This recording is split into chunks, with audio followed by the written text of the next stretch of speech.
If you're hearing this recording, it means they're about to succeed. My name is Jake Morgan. I was once a rising star at the FBI, a name whispered with promise in the halls of Quantico. Now, I'm just a ghost haunting the edges of a forgotten town. I came to Cedar Bend town searching for my sister Sarah. I wasn't looking for a fight, just for answers. But what I found wasn't a town. It was a kingdom of filth, ruled by the very man who was supposed to be its protector. A man who smiled for the cameras while his hands were stained with blood. The red and blue lights of approaching sirens paint a macabre dance across the splintered wood of this dilapidated barn.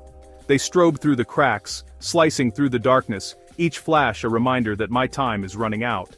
I am cornered, clutching a waterproof case to my chest as if it were my own heart. This case is my last testament, my final act of defiance. It holds the truth that got my sister killed. The mayor, Cornelius Hawthorne, isn't just a folksy politician winning elections. He's the kingpin of a cartel, and this entire valley is his personal fiefdom. The voice that cuts through the drumming rain is amplified, distorted by a bullhorn, but I know it well. It's Sheriff Vance, his words like gravel grinding against bone. Morgan, come out with your hands up. There's nowhere left to run. This ends now. He's right about one thing. It does end now, but not the way he thinks. They don't want to cuff me and read me my rights. They want to plant me in the cold, wet ground right next to the sister they stole from me. Kindly like this video and subscribe to our channel.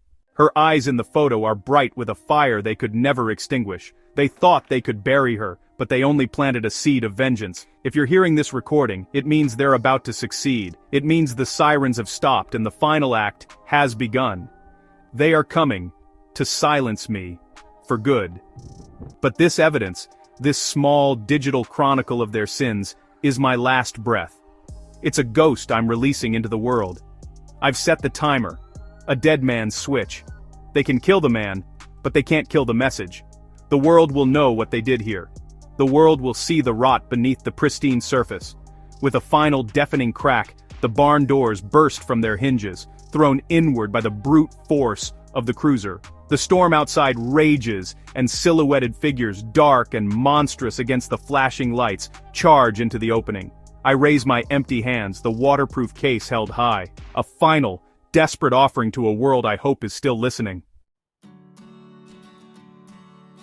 From the outside, Cedar Bend was a postcard. It was a perfect little slice of manufactured America, the kind of place that city dwellers dream about. The welcome sign itself was a masterpiece of deception, proclaiming it the friendliest town in the valley. Children on bicycles chased ice cream trucks down streets so clean you could eat off them. Old men sat on park benches, whittling wood and swapping stories under the shade of ancient oak trees. The town was pristine, it was prosperous, it was quiet. It was, I would soon learn, far too quiet. The silence wasn't peace, it was the sound of a held breath, a town waiting for the other shoe to drop. At the center of this idyllic picture was its artist, Mayor Cornelius Hawthorne. Everyone just called him Corn.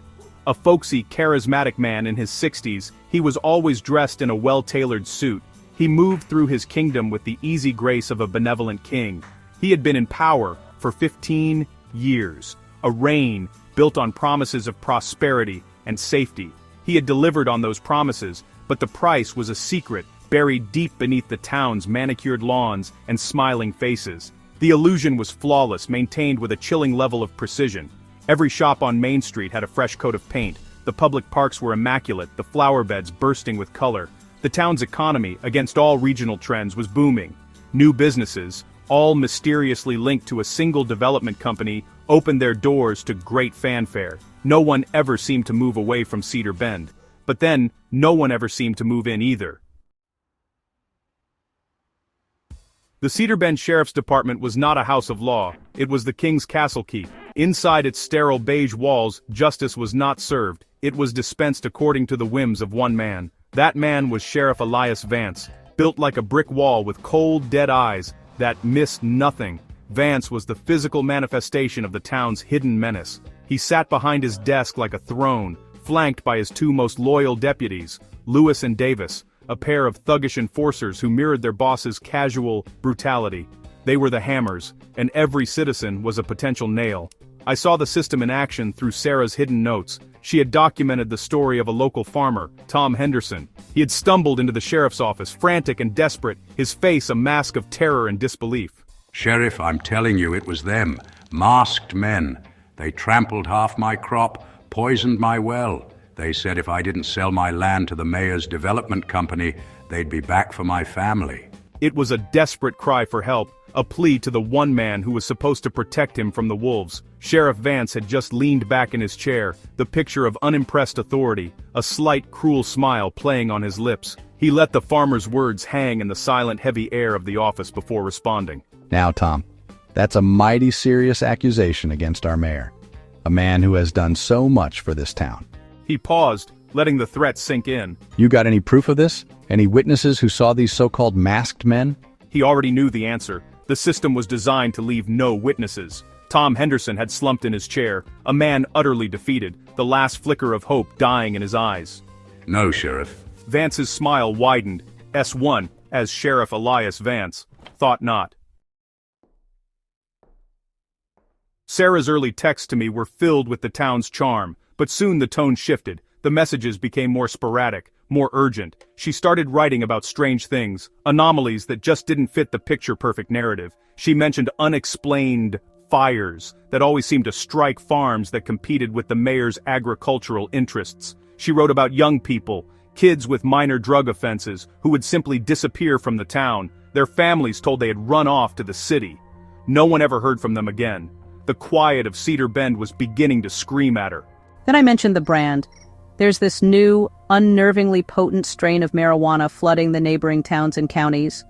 It's high-quality stuff, professionally packaged, and it's quickly choking out all the other competition. Every package is stamped with this strange, distinctive symbol, a simple, elegant crown made of thorns. The authorities in those other towns are baffled, totally unable to trace the source. But I see the connection. The drugs showed up just as Hawthorne's development company started buying up fallow land that was suddenly fenced off and guarded by armed men.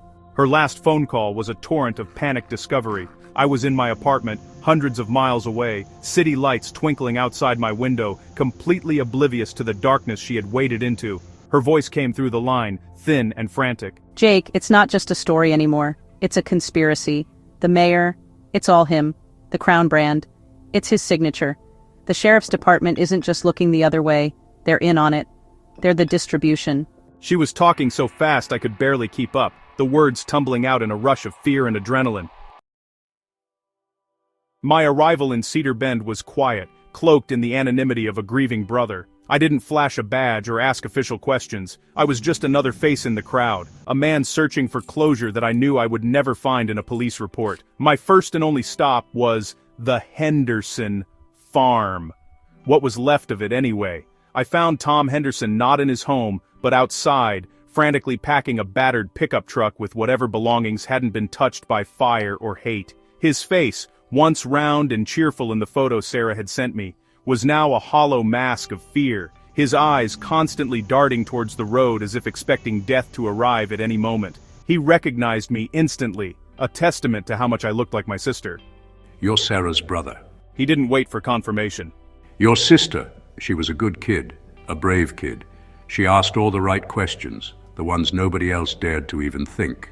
He told me how Sarah had come out to his farm, listening to his story with a compassion and seriousness that no one in authority had ever shown him. She had taken pictures of the trampled crops, of the strange, oily sheen in his poisoned well. She promised she would get his story out. She believed him. 2 days after she was here, it burned down, just went up in flames in the middle of the night. Sheriff Vance came out himself, shook his head, said it was a damn shame. Faulty wiring, he called it. Henderson let out a short, bitter laugh that sounded more like a sob. He then reached into his pocket and pulled out a small, scorched USB drive. It was partially melted, a testament to how close it had come to being destroyed with everything else. He pushed it into my hand, his fingers trembling. "She gave this to me, said to hold on to it. Told me if anything happened to her, to give it to her brother when he came looking." I didn't go. I couldn't. Leaving would have meant letting Sarah's death be just another accident. That night, I climbed the ridge above the Henderson farm and watched as unmarked sedans arrived. Sheriff Vance and his deputies moved with purpose. Gunshots echoed, then fire consumed the house. They weren't just killing a family, they were erasing them. The flames were a warning, leave Cedar Bend or be next. But as I watched, I knew I was done running. The key Sarah mailed me before her death felt heavy with purpose. It opened a safety deposit box, her last resort. Inside, I found her legacy, a laptop, notebooks, and a hard drive. The centerpiece was a ledger, detailing the Crown's criminal empire. Millions flowed in, payouts, tracked, names exposed. Vance, Lewis, Davis. At the top, Mayor Hawthorne, the mind behind it all. The town was his plantation. Following Sarah's clues, I uncovered the network's true face. Deputy Davis led me to a secluded warehouse, where unmarked vans were loaded with crates stamped with the thorny crown. The convoy moved through the night, a seamless distribution network. Sarah's cryptic note led me to an abandoned mine, now private and heavily guarded. Inside, I found a vast, high-tech subterranean farm, marijuana growing under the crown symbol. This was the heart of the empire, bleeding Cedar Bend dry. The knowledge I now possessed was a fire in my veins, dangerous, painting a target on my back. I couldn't stay in Cedar Bend. I packed the evidence and drove into the dusk, hoping to avoid Vance's patrols, but 2 deputy cruisers closed in, boxing me in. My car fishtailed, crashed, and I hung upside down, dazed. Deputies Lewis and Davis approached, pistols drawn. They were going to execute me right there in that ditch. This was it. A sudden roar shattered the tense silence. A logging truck, headlights blazing, rounded the bend. The deputies, startled, holstered their weapons, shifting to professional concern as the driver watched. While their attention was on the truck, I slipped from the wreck, clutching the case. Ignoring pain, I plunged into the dark woods, deputies shouting behind me. I found a hidden cave, pulled the ivy closed, and prayed the darkness would hide me. I lost them in the woods, stumbling into a rundown motel on the edge of town, desperate and exhausted. The clerk didn't ask questions. I just needed a place to hide and upload the evidence. The Wi-Fi crawled as I uploaded files. Every second felt like an eternity. A floorboard creaked outside. My heart pounded. The door exploded inward. Sheriff Vance and his men had found me. "You're a persistent little gnat, Morgan," he growled. "You have something that belongs to the mayor." His fist slammed into my gut. Everything went black. Kindly like this video and subscribe to our channel. The beating was brutal and impersonal. Vance wasn't after information, he was venting his rage. They found nothing but my wallet and keys. His men tore the room apart, finding nothing. Vance yanked me up, eyes locked on mine. "Where is it?" "The drive," I smiled, blood on my lips. "Gone," I rasped. "It's already gone." Vance knew I was lying, but he couldn't be sure. They dragged me to a soundproof room, deep in the station's basement. Here, threats and violence were routine. No one was coming for me. Despite the torture, I gave them nothing. My silence planted doubt in Vance's mind. He needed to legitimize my custody for now. As they led me into the station, a news crew appeared, my only chance. I yelled into the camera, "Mayor Hawthorne is the crown. The evidence is in the ledger. Ask about Sarah Morgan." For the first time, a flicker of light pierced the veil of Cedar Bend. My perp walk was a desperate gamble, broadcast live for all to see. Sheriff Vance shoved me inside, fury in his eyes. His perfect system had sprung a leak. The press had seen everything. Unseen, a device in my duffel bag began its countdown. 60 minutes. I waited in my cell, pain radiating through me, knowing this was far from over. When the timer ended, a burner phone would broadcast a Wi-Fi signal. Hawthorne. Ledger, audio, evidence here. My dead man's switch. In the silence of my cell, a young deputy appeared, Miller, conflicted and pale, not much older than Sarah had been. He lingered, searching my eyes. "Is it true? About the Hendersons? Your sister?" He looked like a man on the edge, terrified of the truth. "The proof's in my bag. Item 447. A hard drive. Everything's on it. Get it to the state attorney general. Don't trust anyone here." Miller nodded, then walked away, purpose in his step.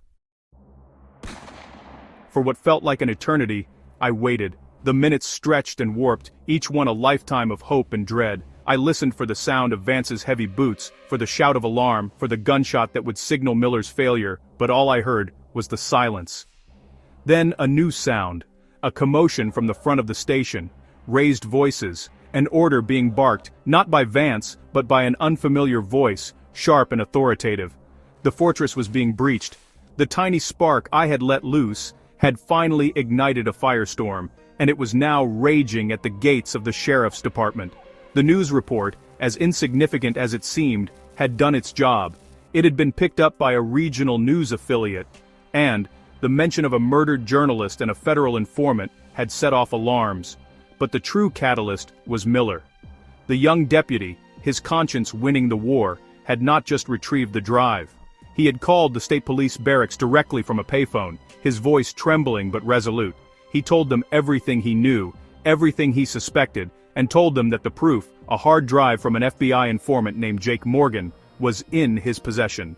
He was on his way to them. The raid was swift and overwhelming. State police cruisers swarmed the Cedar Bend Sheriff's Department, their sirens a symphony of retribution.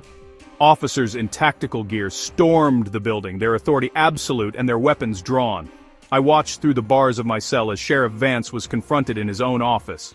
The look on his face was not anger or defiance, but pure, slack-jawed shock.